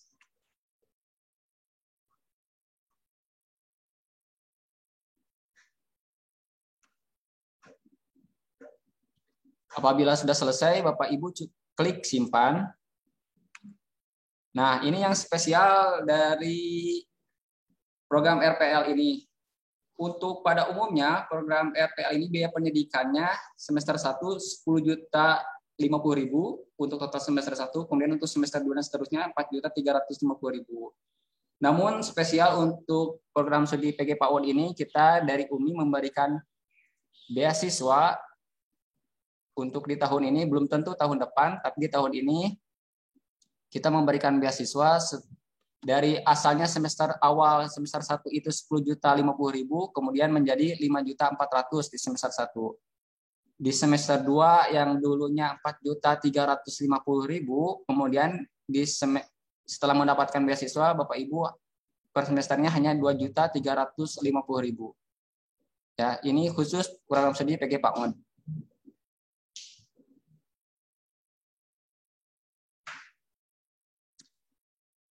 Dan kita tambah spesial lagi, ada program dari pemerintah. Alhamdulillah UMI merupakan program tinggi yang terpilih Bapak Ibu untuk menyalakan program RPL ini dan terpilih juga untuk mendapatkan beasiswa. Jadi yang semester 1 tadi sudah mendapatkan beasiswa dari UMI menjadi 5.400.000, ditambah lagi beasiswa dari pemerintah, dari Kementerian Pendidikan dari 5.400.000 semester 1 menjadi 2 juta. Dan di semester 2 sampai seterusnya itu tetap 2.350.000. Dan ini Bapak Ibu semua perlu diketahui bahwa ini hanya untuk 12 pendaftar terbaik. Jadi Bapak Ibu silakan dari sekarang melakukan pendaftaran, melakukan pelengkapan biodata dan sebagainya. Mudah-mudahan Bapak Ibu semua ketika sudah lengkap dan sebagainya, Bapak Ibu terpilih untuk mendapatkan beasiswa ini. Ya, jadi untuk tahun ini kami memberikan banyak program beasiswa. Pertama adalah program beasiswa dari UMI sendiri, kemudian beasiswa dari pemerintah kementerian sendiri. Jadi kalau tahun depan itu belum tentu. Makanya usahakan untuk daftar dari sekarang. Apabila nanti Bapak Ibu ada yang ditanyakan mengenai tata cara pendaftaran, bisa menghubungi di nomor bawah ini. Kemudian ya perlu di Bapak Ibu ketahui sendiri bahwa biaya pendidikan semester 1 yang 2 juta itu bisa dicicil selama 1 semester sebanyak 5 kali cicilan. Jadi per bulannya itu bisa 1 juta dulu, 500.000, 500.000, 500.000. Kemudian ini juga pun sama untuk semester 2 dan seterusnya bisa dicicil juga. Jadi insya Allah tidak memberatkan Bapak Ibu semua. Apabila ingin cash langsung silahkan. Apabila ingin dicicil mangga, kita mempermudah Bapak Ibu semua. Dan apabila kita totalkan, apabila Bapak Ibu nanti ternyata hasil asesmennya, hasil rekognisinya ternyata hanya cukup menempuh 2 semester, berarti Bapak Ibu untuk sampai lulus itu hanya 4.350.000.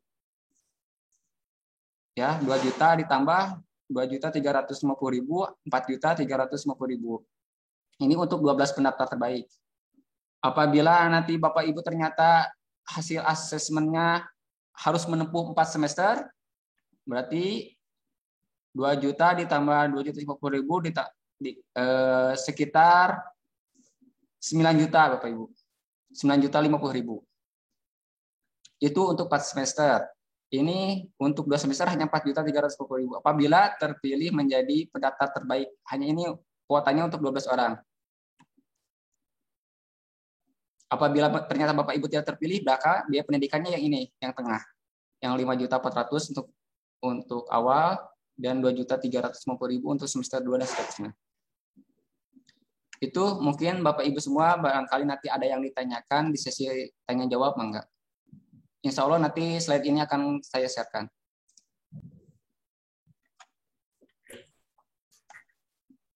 Terima kasih Pak Sigit sudah menyampaikan informasi mengenai tata cara pembayaran dan biaya. Itu saya mendapat informasi ya, ternyata bisa sampai 2 juta Pak Sigit ya. Ini perubahannya begitu. Ya, betul Bapak. Jadi alhamdulillah kemarin kita udah konfirmasi ke pimpinan kepada pimpinan katanya oke gitu untuk biaya PG PAUD seperti itu. Iya betul. Jadi harusnya bayar 10 juta bisa sampai 2 juta Bapak Ibu. 2 juta ini untuk tahun ini Pak. Belum tentu tahun depan kan. Ya, untuk tahun beasiswa ini masih ada ataukah tidak kita belum tahu. Ya, dan hanya untuk 12 orang terpilih begitu ya. 12 orang terpilih. Kalau yang Bapak Ibu di sini terpilih ya biayanya tiba-tiba kalau harus ditempuh hanya 1 tahun berarti hanya 4 juta. semester ya. Bahkan lebih murah ini Pak, lebih murah dari mahasiswa reguler Pak. Reguler ya. Betul ya, betul itu untuk PAUD kebetulan Bapak Ibu banyak keperinganan lah begitu ya dibanding dengan program studi lain. Dan alhamdulillah Pak Sigit terima kasih banyak sudah menyampaikan informasinya barusan begitu ya. Kalaupun ditempuh 3 semester, setahun setengah memang relatif begitu ya. Iya. Ya masuk 2 juta, kemudian semester 2 2,3, semester 3 2,3 juga begitu ya. Iya. Mungkin kalau Bapak Ibu yang sudah S1 kemudian dari S1 pendidikan itu kemungkinan memang bisa ditempuh selama 1 tahun sebenarnya begitu ya untuk RPL ini, kecuali yang non pendidikan barangkali karena ada beberapa mata kuliah yang meski di diampu kembali begitu ya. Apalagi kalau Bapak Ibu sebagai kepala sekolah, sebagai operator sekolah juga bisa dikognisi seperti kalau ada mata kuliah komputer untuk anak usia dini. Karena kebetulan sebagai operator sekolah itu tidak usah ngampu lagi komputer anak usia dini, sudah aja dianggap sebagai mata kuliah begitu ya. Sekali lagi terima kasih Pak Sigit. Sama-sama Pak. Atas informasinya. Selanjutnya kita tanya jawab biar lebih jelas barangkali begitu. Kebetulan di sini ada Pak Indra sebagai asesor rekognisi atau RPL, kemudian ada Kang Sigit juga dari PMB yang bisa menyampaikan mengenai tata cara pendaftaran dan biaya begitu ya. Jadi saya persilahkan, ini masih ada waktu lumayan lama sampai jam 10.50 kita tanya jawab. Saya persilahkan Bapak Ibu yang mau bertanya boleh mengacungkan tangan, boleh di chat juga silahkan begitu ya. Bumpung langsung ketemu langsung dengan asesor RPL-nya Pak Indra dan Kang Sigit juga dari PMB. Saya persilahkan Bapak Ibu apabila ada yang ditanyakan.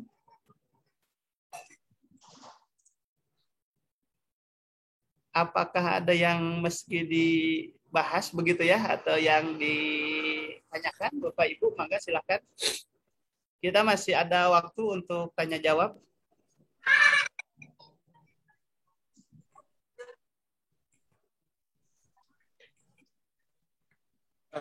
Alhamdulillah ya Ibu Bapak itu banyak sing horeng keringanan beasiswanya gitu. Saya aja baru tahu sekarang. Tentunya mungkin nanti yang beasiswa khusus yang 12 orang itu ada beberapa kriteria yang akan bisa mengakses dari keringanan tersebut ya, beasiswa tersebut. Daripada kuliah lama-lama mana mahal, nah ini sekarang program RPL ini khusus di UMI ini banyak sekali istilahnya itu beasiswa yang didapatkan oleh Ibu Bapak. Ini khusus tahun ini karena pengajuannya memang per tahun untuk bantuan dari pemerintah. Ya. Silakan Ibu Bapak. Boleh raise hand Bapak Ibu, bisa raise hand ataupun via chat juga silakan. Kalau ada hal-hal yang memang perlu untuk ditanyakan begitu ya. Atau memang sudah cukup atau bagaimana ya? Nampaknya sudah cukup ya. Kita mungkin mau langsung daftar kayaknya Pak.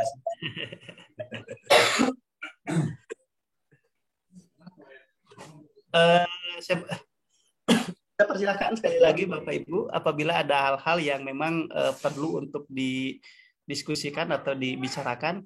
Mungkin kebetulan ada Pak Indra juga selaku asesor RPL-nya.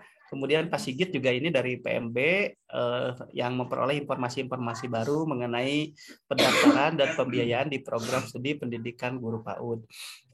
Sekali lagi saya persilahkan, boleh di chat kalau ada yang ditanyakan, boleh raise hand Bapak Ibu. Apabila ada yang mau ditanyakan. Jadi untuk sekarang mungkin hanya pendaftaran dulu aja Pak, mungkin nanti untuk mengisi resume, formulir dan sebagainya mungkin nanti pas di workshop mungkin apa ya. Bagaimana Pak Sigit? Jadi untuk misalkan tadi kan ada formulir. Nanti mungkin untuk sekarang Bapak Ibu semua bisa daftar dulu aja di website pmb.umi.id. Nanti kita akan buatkan grup WA-nya. Nanti apabila Bapak Ibu ingin yang ditanyakan mengenai bagaimana cara pengisian dan sebagainya, nanti kita bimbing sama-sama.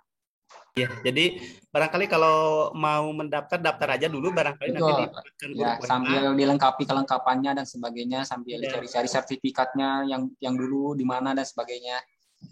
Nanti barangkali tanya jawabnya bisa via WA grup tersebut barangkali ya kalau sudah dapat. Nah, Sigit ya, biar mempermudah ada hal-hal yang ingin ditanyakan oleh Bapak Ibu. Assalamualaikum. Waalaikumsalam. Pak Endang itu tadi terpental, jadi baru masuk lagi. Pak Endang silahkan bisa bertanya pada kawan-kawan yang ada di Umi ini, Pak Endang. Silahkan dibuka unmute-nya. Bangga Pak, Begini, barusan ada yang bertanya kaitan dengan beasiswa, apakah ada persyaratan khusus untuk mendapatkannya, katanya seperti itu. Kaitan tadi ada yang sudah kuliah, hampir sampai sidang skripsi, sampai sidang, ternyata memang ada beberapa hal mungkin gagal, tidak bisa sampai lanjut, nanti bisa dikatakan juga, tapi apa persyaratannya kalau yang dari tersebut? Ya, terima kasih, itu aja. Terima kasih Pak Endang ya. Yang saya tangkap mengenai beasiswa. Kalau yang kedua mengenai barangkali ada Pak Ida bisa ini. Kalau yang pertama tadi sekaitan dengan beasiswa, apakah ada persyaratan khusus begitu ya? Kalau yang kedua boleh diulang Pak Endang ya. Saya berasa kurang jelas kalau di saya pertanyaan yang kedua. Jadi begini, di sini kita kuliah hampir sampai sidang gitu ya, dan sebagainya. Oke, gagal. Jadi apakah nanti bisa perkuliahan tersebut bisa dikonversi juga? Apa saja yang harus disediakan seperti itu? Mungkin Pak Ita bisa menangkap ya. Nanti yang kedua mungkin bisa dijawab oleh Pak. Insya Allah sudah pertanyaannya. Jadi yang pertama, halo Pak. Baik, yang pertama barangkali ada persyaratan beasiswa tadi yang 12 orang itu Pak Sigit, barangkali apa saja yang menjadi persyaratan yang 12 orang, buat 12 orang tadi ya Pak Sigit ya, yang dari Kementerian Pendidikan itu dari biaya 5 juta sekian menjadi 2 juta kalau tidak salah begitu ya. Mungkin Pak Sigit bisa memberikan gambaran mengenai beasiswa untuk pertanyaan nomor pertama barangkali. Mangga Pak Sigit persyaratan. Baik, Bapak Ibu izin menjawab. Jadi untuk beasiswa UMI, ketika Bapak Ibu mendaftar dan melakukan mengisi biodata dan mengumpulkan semuanya, itu otomatis mendapatkan beasiswa. Ya untuk yang tadi 10.050.000 menjadi 5.400.000 itu Bapak Ibu semua ketika dinyatakan lulus asesmen maka Bapak Ibu semua otomatis mendapatkan beasiswa itu. Tetapi untuk yang dari kementerian ketika Bapak Ibu dari 5.400.000 menjadi semester 1 hanya 2 juta itu nanti siapakah nanti hasil asesmen terbaiknya akan dipilih dari asesornya sendiri. Ya, nanti mungkin asesornya siapa, nanti Bapak Ibu yang terpilih 12 orang itu ternyata inilah 12 peserta itu yang mungkin layak untuk mendapatkan beasiswa dari kementerian. Sebetulnya tidak ada persyaratan khusus. Ketika Bapak Ibu semua ternyata hasil asesmennya dinyatakan ini yang paling layak, mungkin itu yang mendapatkan beasiswa. Oke, terima kasih Pak Sigit. Jadi mungkin ada 2 tahapan kategori beasiswa ya. Yang pertama dari UMI itu udah otomatis semuanya dapat ya, dari 10 juta menjadi 5 juta. Nah ini yang dari 5 juta ke 2 juta ini barangkali begitu ya. Jadi barangkali akan sekaligus menjawab pertanyaan kedua. Terima kasih Pak Sigit atas konfirmasinya. Kemudian saya persilakan ke Pak Indra untuk menambahkan pertanyaan yang kedua, juga yang pertama menambahkan sebagai asesor. Oke, terima kasih Pak Asep. Untuk pertanyaan yang pertama tadi terkait dengan kriteria mendapatkan bantuan yang khusus dari Kemenristek, itu nanti ada salah satu kriterianya adalah mahasiswa yang memiliki pengalaman mengajar terlama ya, minimal itu 7 tahun. Nah, minimal 7 tahun, yang di atas 7 tahun ke atas, insya Allah itu menjadi salah satu kriteria ya, untuk mendapatkan beasiswa yang keringanan yang kedua tadi gitu ya. Di samping dari universitas tadi ada juga dari kementerian. Nah, itu insya Allah bisa juga salah satu kriterianya adalah guru yang sudah mengabdi terlama atau minimal 7 tahun ke atas. Itu salah satunya. Untuk pertanyaan yang kedua, tadi terkait dengan ada yang belum selesai, perkuliahan di kampus lain, tetapi ingin melanjutkan ke RPL, itu bisa Pak. Asal syaratnya adalah transkrip nilainya terdaftar di Porlabdikti. Itu. Jadi kalau jika masih aktif atau sudah terdaftar di Porlabdikti, nanti kita bisa mengkonversi mata kuliah tersebut. Gitu. Ini pun menjadi catatan bagi semua yang telah misal sudah S1 atau D4 atau D3 yang ingin mengikuti program RPL ini, syaratnya adalah ijazah dan transkrip nilainya terdaftar di Porlabdikti.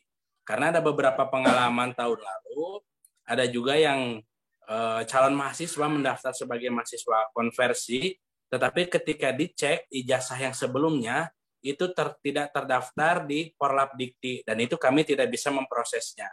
Karena apa? Karena program RPL ini ataupun konversi ini akan menyambungkan linknya, gitu ya, mengkonversi dari di dalam sistem Porlabdiktinya itu sendiri. Gitu. Jadi Ibu Bapak silahkan yang punya ijazah sebelumnya dan transkrip nilai, baik itu sudah selesai maupun belum selesai, dicek dulu di Porlabdikti. Ya, ijazah atau transkrip nilainya apakah terdaftar atau tidak. Jika tidak terdaftar, mohon maaf tidak bisa kami proses karena kami akan mengkonversinya itu by sistem. Gitu. Jadi itu mungkin pada jawaban yang untuk yang kedua. Jadi bisa dikonversi baik itu yang selesai maupun belum selesai asal masih terdaftar atau asal terdaftar di Porlabdikti. Itu mungkin jawabannya. Baik, terima kasih Pak Indra atas jawabannya.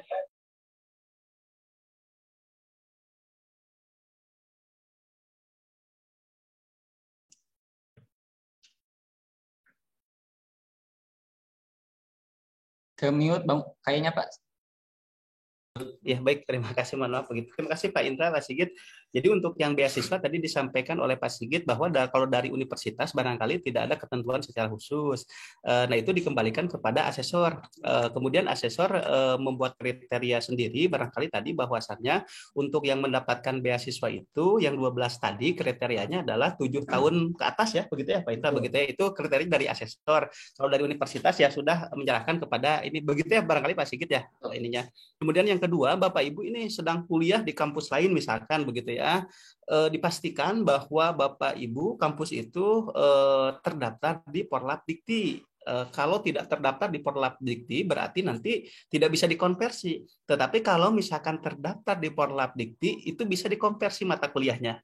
Karena pengalaman dulu Pak Indra sebagai asesor ada beberapa yang kuliah tetapi ternyata tidak terdaftar di Porlabdikti begitu ya, sudah kuliah tapi sudah selesai malahkan begitu ya, sudah selesai di salah satu kampus, akhirnya tidak diakui begitu ya, dan tidak diakui ketika mau ngambil RPL oleh kampus UMI karena memang tidak terdaftar di Porlabdikti. Tetapi kalau memang terdaftar pasti bisa begitu ya. Jadi kalau memang terdaftar bisa, tapi kalau tidak terdaftar tidak bisa begitu. Nanti tinggal cek aja barangkali Bapak Ibu juga karena sekarang sudah serba online begitu, silahkan saja dicek di Porlabdikti apakah Bapak Ibu ini tercatat sebagai mahasiswa atau tidak begitu ya. Untuk mengeceknya sekarang online lah, silahkan dicek aja Porlabdikti di sana, kemudian cek Bapak Ibu ini sebagai mahasiswa atau bukan begitu ya. Kalau ternyata sebagai mahasiswa kemudian sudah menempuh sekian semester berarti memang Bapak Ibu memang terdaftar sebagai mahasiswa dan bisa diakui itu nanti bisa dikonversi ke mata kuliah. Itu barangkali begitu ya untuk jawabannya dari Pak Sigit tadi dengan Pak Indra. Dan selanjutnya mangga silahkan barangkali ada yang lain yang mau ditanyakan, boleh raise hand atau via chat juga silahkan kalau mau diinikan. Saya persilahkan. Oh, Ibu Iroh Nur Latifah, SPDI. Ya, mangga. Waalaikumsalam, mangga Bu Iroh, silakan langsung aja. Boleh saya bertanya, Pak? Ya, silakan Bu Iroh, mangga. Kami menyimak mungkin sedikit ya baru masuk gitu ya. Alhamdulillah kami juga alumni dari Muhammadiyah ya, SMA Muhammadiyah, dan saudara juga alumni dari UMI Muhammadiyah gitu, Pak. Mengenai RPL, Pak ya, itu kira-kira berapa tahun, Pak? Masuk kuliah RPL itu gitu. Misalkan kami sudah S1 ya. ingin menambah atau menambah ilmu mengenai RPL, bisa nggak gitu? Iya, Ibu misalkan sudah S1 ya, mau ke RPL bisa tidak itu yang pertama. Ya. Ibu sudah ngajar di PAUD atau di mana begitu? Kebetulan kami di PAUD, Pak, pengelola PAUD. PAUD, ya. Oh iya. Mungkin nanti bisa memang pengalaman barangkali nanti akan dijelaskan oleh Pak Indra langsung ya. Pengalaman kalau sudah sarjana pendidikan, kemudian sudah mengajar di PAUD, bahkan kepala sekolah, barangkali itu bisa ditempuh 2 semester, 1 tahun pengalaman begitu ya. Tetapi nanti akan dilihat juga berkas-berkasnya ya. Mungkin akan lebih jelas lagi nanti disampaikan oleh asesornya Pak Ita. Saya persilakan Pak Ita. Nah, iya. Oke, terima kasih Ibu. Mohon maaf, S1-nya dulu dari mana, Bu? Kami Prodi dari apa? STAI, jurusan PAI Tarbiyah, Pak. STAI. PAI ya, Bu ya? Iya. Pendidikan berarti ya, Bu? Iya. Oh, ya. Ibu udah pernah mengikuti diklat berjenjang? Maksudnya gimana, Kak? Berjenjang gimana? Pernah mengikuti diklat berjenjang, Bu? Belum. Ya, tingkat dasar, tingkat mahir, lanjutan, tingkat mahir itu, Bu? Kalau di PAUD Diksar pernah, Pak. Diksar, ya diklat berjenjang, diklat dasar, betul itu. Ya. Pernah ya, Bu ya? Pernah. Oh iya, Ibu juga dari PAI berarti sudah punya mata kuliah kependidikannya, Bu ya? Alhamdulillah. Iya, insya Allah Bu, jika memang dari PAI juga pernah sering mengikuti seminar, juga pernah mengikuti Diksar, insya Allah Bu itu pengalaman sebelumnya, tapi nanti tergantung juga pada portofolio yang Ibu kumpulkan ya. Insya Allah itu pengalaman sebelumnya 2 semester selesai. Tapi nanti pun tergantung pada portofolio kelengkapan yang Ibu kumpulkan. Gitu. Mohon maaf, Ibu udah di PAUD udah berapa lama? Dari 2011, Pak. 2011, sekarang udah 10 tahun berarti ya, Bu ya. Tuh, tambah lagi Ibu bisa mendapatkan beasiswa yang tadi tuh, Bu. Yang kriteria 12 orang itu. Udah insya Allah, Bu. Sok bismillah lah, Bu. Insya Allah. Nanti untuk dokumen dan lain-lain nanti kita akan pandu, kita coba bantu gitu, Bu, untuk kelengkapan apa saja yang harus dilengkapinya gitu. Pertama juga Ibu nanti mengumpulkan juga SK dari awal pengangkatan, Bu. SK awal pengangkatan sampai dengan sekarang itu pasti SK selalu ada kan tiap tahun ya Bu ya, tiap tahun ajaran selalu ada. Terus juga dokumen kurikulum yang pernah Ibu buat atau menjadi tim atau jadi ketua pengembangan kurikulum itu bisa Bu dilampirkan nanti di portofolio gitu. Pengalaman seminar baik lokal maupun internasional maupun nasional itu bisa gitu Bu. Ataupun pengalaman organisasi Ibu yang lingkup PAUD gitu ya Bu ya, insya Allah nanti bisa dikonversi, apalagi ditambah prestasi-prestasi, apalagi kalau prestasinya tingkat nasional ataupun internasional, insya Allah Bu, semester 2 itu kuliah paling beberapa mata kuliah yang nanti kita lihat dulu ya, mata kuliah apa saja yang harus diampu, sambil bisa nyusun skripsi Bu, insya Allah. Baik, terima kasih Pak Ita. Itu ya Bu ya, jawaban dari asesor. Jadi kemungkinan 2 semester 1 tahun Bu. Jadi yang 1 semester biasanya khusus kuliah, yang semester kedua itu skripsi ya begitu ya. Atau kalau masih ada beberapa mata kuliah sambil skripsi begitu. Jadi kemungkinan kalau yang sudah sarjananya pendidikan, sudah aktif juga di PAUD, kemungkinan yang sudah 1 tahun begitu. Tapi nanti Ibu harus mengumpulkan lewat portofolio untuk 3 tahunnya begitu. Tapi nanti Ibu jangan lupa ya cek Porlab Dikti, khawatir karena nanti cek dulu ijazahnya, cek di Porlab Dikti nanti. Kalau sudah tertera di Porlab Dikti, nanti insya Allah ijazahnya bisa dikonversi menjadi beberapa mata kuliah di kampus ini. Ibu punten sebelumnya di kampus apa Bu? Kami dari kampus ini Pak yang sekarang STAI. Dulu kan di Keboncawu ya STAI-nya ya. Kalau sekarang pindah ke jalur gitu. Oh iya. Oh iya Bu, itu baiknya memang dicek dulu di Porlab Dikti, baik transkrip nilai maupun ijazahnya Bu. Jadi apakah Ibu memang sudah ada masuk ke database Porlab Dikti atau belum? Kalau belum nanti Ibu bisa menelusuri ke kampusnya, gitu ya Bu ya. Pokoknya kita mah berbasis kepada sistem gitu supaya legalitasnya terjaga lah gitu ya Bu. Seperti itu Bu. Terima kasih atas jawabannya. Terima kasih. Assalamualaikum warahmatullahi wabarakatuh. Nggak sami-sami dulu, Mangga. Selanjutnya masih ada waktu. Mangga silahkan kalau Bapak Ibu sekalian masih ada yang mau ditanyakan, saya persilahkan.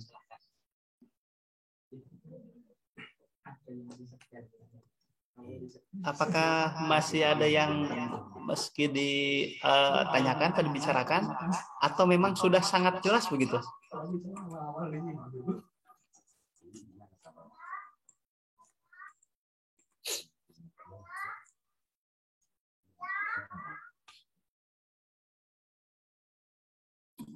Sekali lagi Mangga Bapak Ibu, barangkali ada yang meski ditanyakan lagi, atau memang sudah cukup? Pak Endang, barangkali sudah cukup atau bagaimana Pak ya? Ini Pak, yang murni SMA, supaya lebih jelas lagi penekanannya, berapa semester mungkin mengikuti kuliah? Baik, terima kasih Pak. Mungkin yang dari SMA ya, dari SMA tetapi sudah mengajar, mungkin meski ditempuh berapa semester untuk RPL ini. Mangga Pak Indra. Baik, terima kasih. Punten, pengalaman mengajarnya sudah berapa lama ya yang SMA? Ini bervariasi, jadi ada yang baru juga, ada yang sudah lama lebih dari 7 tahunan seperti itu. Oh iya. Pengalaman kemarin ada juga yang memang dari SMA, tetapi masa kerjanya itu masih di bawah 5 tahun pada saat itu. Memang kalau yang dari SMA itu agak jauh untuk bisa mengejar SKS, karena sistemnya kalau tadi ibaratnya kalau dari D1, D2, D3, D4 atau S1 itu terbantu oleh mengkonversi mata kuliah, gitu ya. Jadi mengkonversi mata kuliah yang sudah pernah diampu ke mata kuliah yang baru. Tetapi kalau untuk SMA sebetulnya bisa, namun nanti kita akan mengukur atau menghitung dari portofolio yang dikumpulkan. Nah, kalau untuk yang SMA ini memang saya sebagai asesor sendiri tidak bisa menentukan berapa lamanya, karena itu pasti banyak dokumen yang harus direkognisi gitu. Tergantung pada dokumen portofolio yang dikumpulkan, yang ada gitu. Jadi kalau untuk berapa lamanya, untuk yang dari SMA mungkin harus ada dulu penghitungan secara real gitu, dokumen sudah ada. Karena memang agak cukup jauh untuk mengkonversinya gitu. Itu mungkin jawabannya. Tetapi kalau ini dicoba saja dikumpulkan dulu dokumennya, akan dicoba di assessment dulu gitu. Karena memang kalau dari SMA banyak harus lebih penguatan kepada dokumen-dokumen yang pernah dilalui gitu oleh guru tersebut gitu ya. Mungkin itu. Baik, terima kasih Pak Indra ya. Barangkali kalau SMA masih belum bisa menentukan waktunya, barangkali begitu ya. Tapi nanti akan ketahuan setelah mengumpulkan dokumen, barangkali begitu ya. Tetapi tentu akan ada beberapa dokumen yang bisa dikonversi menjadi mata kuliah. Misalkan ada mata kuliah tadi kurikulum begitu ya. Ketika Bapak Ibu terlibat di dalam penyusunan kurikulum, itu sudah tidak usah dikonversi lagi kurikulum ini. Kemudian mata kuliah kalau sebagai kepala sekolah itu ada supervisi ya, nanti tidak usah dikonversi lagi. Mungkin harus dilihat dulu dokumennya, itu barangkali dari Pak Indra ya. Nampaknya ada pertanyaan dari Ica, Pak Indra. Nah ini ada pertanyaannya, kalau untuk yang Diksar atau Dikjud tetap sama selama 2 semester atau lebih, dan untuk mata kuliah yang terkonvensi Diksar dengan Dikjud apakah sama begitu ya? Jadi saya ulang Pak Indra, kalau untuk yang diklat dasar dan diklat lanjutan ini tetap sama selama 2 semester atau lebih, dan untuk mata kuliah yang terkonversi Diksar dengan diklat lanjutan itu apakah sama barangkali? Mungkin Pak Indra bisa langsung dijawab. Oke, terima kasih kepada petanya. Ibu yang bertanya barusan itu latar belakang pendidikannya apa ya terakhirnya? Boleh tahu dulu? Mungkin bisa dijawab lewat chat juga. Ibu siapa itu? Ibu Ti ya. Ibu Ti, mungkin. Mohon maaf.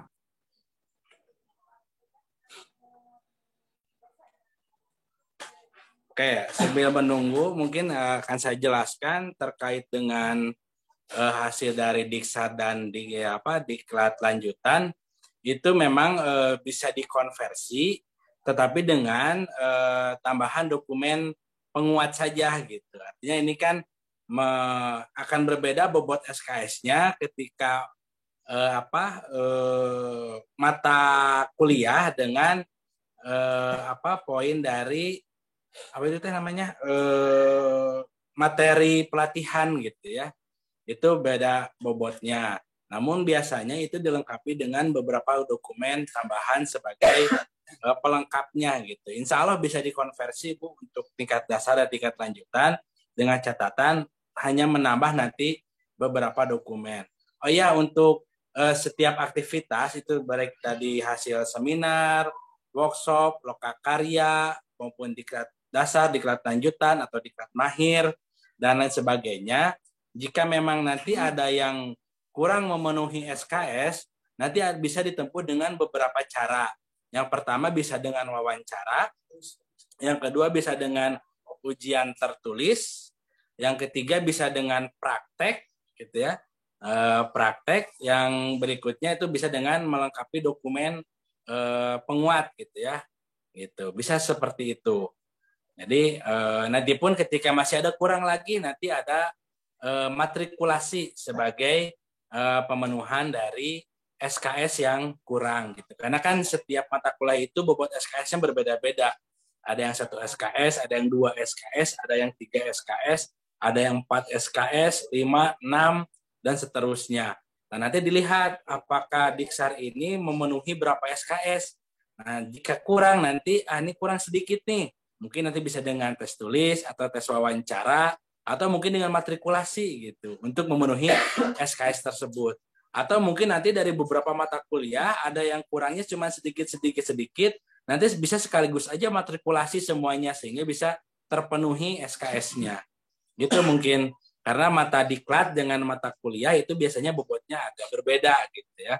Dari segi jamnya pun kan berbeda mata diklat dengan mata kuliah itu akan berbeda. Nanti ada untuk memenuhinya bisa beberapa langkah yang tadi saya sampaikan. Mungkin itu Ibu Ti.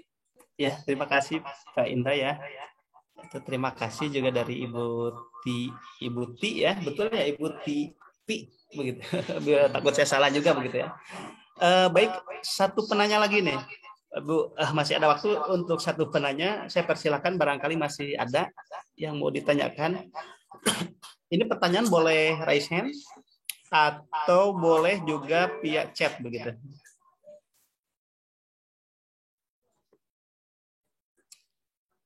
Bangga atau nampaknya sudah cukup? Nampaknya sudah tidak ada lagi penanya Pak Indra. Mungkin untuk ini masih ada satu penanya lagi tuh dari Buti lagi ya. Untuk biaya, apakah bisa dicicil lah? Itu Kang Sigit barangkali ini ya. Kang Sigit, untuk biaya RPL ini bisa dicicil atau tidak begitu? Mangga Kang Sigit. Baik, Ibu, untuk biaya pendidikan RPL ini bisa dicicil selama 1 semester. Jadi ketika tadi misalkan 2 juta, apabila Bapak Ibu mendapatkan beasiswa, Ibu berarti bisa 1.500.500. Apabila Ibu tadi hanya mendapatkan beasiswa dari UMI saja yang 5.400.000, berarti bisa 2 juta, yang sisanya bisa 500, dan seterusnya. Jadi bisa dicicil Ibu per semesternya. Jadi misalkan nanti semester 2 awalnya misalkan 1 juta, yang bulan seterusnya 500, itu bisa dicicil sebanyak 5 kali. Mangga Ibu dibagi 5 saja, nanti bisa dicicil selama 1 semester itu.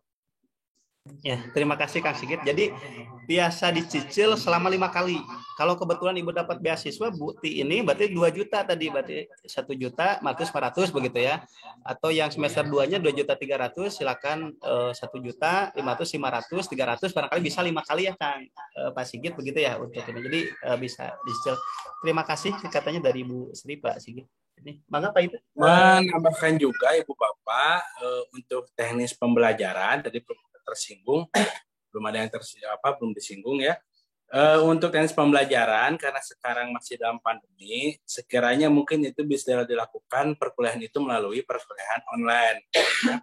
Jadi perkuliahannya di dalam masa pandemi ini masih tetap online karena belum ada kebijakan dari pemerintah untuk bisa membuka offline, kecuali untuk mata kuliah praktikum.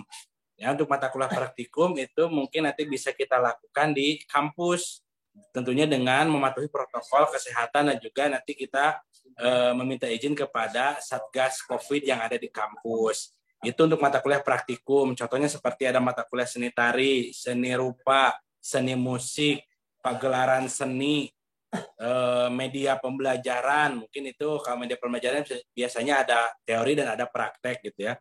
Tapi yang full semua praktek seperti seni tari, seni rupa, seni musik, dan pagelaran seni itu akan diusahakan di offline atau di kampus, tentunya dengan menerapkan protokol kesehatan dan juga izin dari Satgas COVID yang berwenang. Mungkin itu untuk tambahan saja Pak Asep terkait dengan sistem pembelajarannya. Ya, terima kasih Pak Indra. Jadi untuk pembelajaran sampai saat ini kemungkinan semester depan itu online ya Pak Indra, dalam jaringan, kecuali untuk yang praktek tadi seni tari misalkan begitu ya. Kalau tari harus di kampus begitu ya.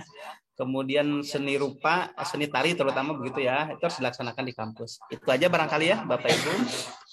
Itu dari Bunda Elna, dosennya kece-kece baik-baik katanya. Terima kasih Bu Elna ya. Baik Bapak Ibu, nampaknya sudah selesai dan selanjutnya sebelumnya saya ucapkan terima kasih dulu kepada Pak Indra atas materinya. Kemudian Pak Sigit Senjaya, terima kasih juga atas informasinya. Kang Ripal juga begitu ya, terima kasih dari PMB sudah menjadi MC. Untuk selanjutnya doa tutup yang akan disampaikan oleh Bapak Haji Ibnu Huri SOS MPD. Kepada Pak Haji Ibnu Huri saya persilahkan.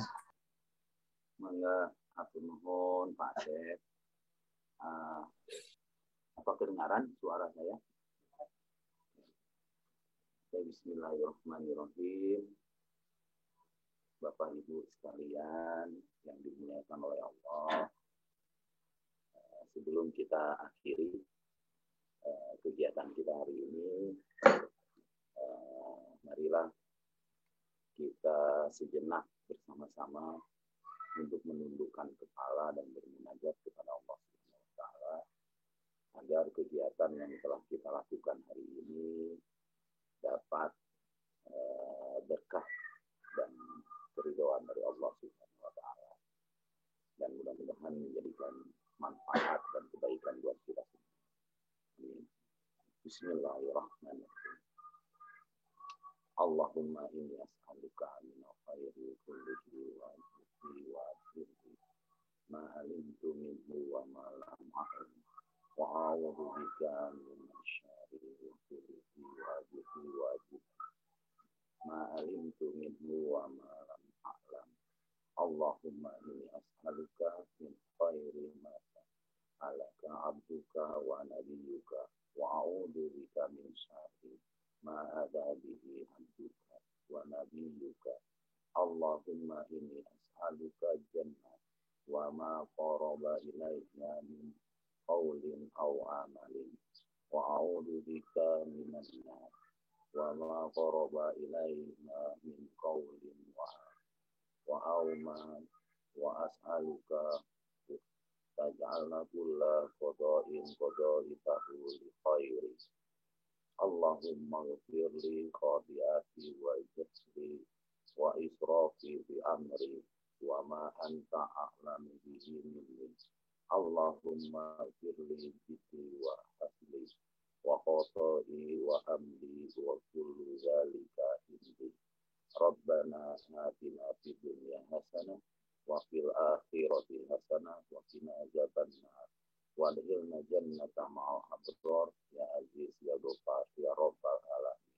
Amin ya rabbal alamin. Amin. Assalamualaikum warahmatullahi wabarakatuh.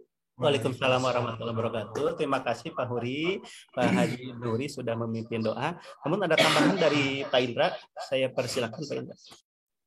Oke, terima kasih Pak Asep. Juga ini titipan dari Ibu Kaprodi bahwa alhamdulillah bagi ibu bapak ataupun mungkin ada kerabat yang ingin berkuliah di UMI, ada program KIP, itu gratis perkuliahan. Tapi syaratnya itu lulusan tahun 2019, 20, dan 21. Itu beasiswa KIP atau Kartu Indonesia Pintar. Itu pure beasiswa, ya. Pure beasiswa bagi lulusan 2019, 2020, 2021. Ya, mangga pada ibu atau bapak, barangkali ada rekan, kerabat, atau saudara, atau tetangga yang berminat untuk berkuliah di UMI, khususnya PG PAUD, itu ada beasiswa KIP, ya, pure murni beasiswa full, gitu ya, untuk setiap semesternya. Mungkin itu Pak Asep tambahannya. Terima kasih pada ibu dan bapak yang telah berkenan menyaksikan atau mengikuti sosialisasi ini. Luhur sahur bahe carek bobok sapanon cara sapakan. Mohon maaf atas segala kesalahan. Terima kasih. Assalamualaikum warahmatullahi wabarakatuh. Waalaikumsalam warahmatullahi wabarakatuh. Baik, terima kasih Pak Indra atas tambahannya. Sekali lagi saya ucapkan terima kasih kepada Bapak Endang Sukendar SPDI selaku penilik dari Jampang Tengah, kemudian Ibu Kaprodi, Bu Ernawati, Kang Sigit dari PMB, kemudian Kang Ripal juga dari PMB, Pak Indra Jultiar selaku asesor RPL, Pak Wakil Kaprodi, Sekretaris Prodi Pak Alpian, kemudian Pak Haji Ibnuhuri, dosen PG PAUD, Bunda juga semoga lekas sembuh, Bunda Elma, Ketua Prodi, seluruh peserta sekali lagi saya ucapkan terima kasih. Mudah-mudahan kegiatan hari ini diberkati dan diberkahi oleh Allah Subhanahu wa taala. Amin ya rabbal alamin. Selanjutnya marilah kita sama-sama tutup acara kegiatan sosialisasi ini dengan membacakan hamdalah bersama-sama. Alhamdulillahirabbil alamin. Alhamdulillah acara sudah selesai dan selanjutnya barangkali dipersilakan untuk kalau yang berkenan untuk live Zoom. Sekian dari saya. Mohon maaf apabila ada kekurangan. Wabillahi taufiq wal hidayah.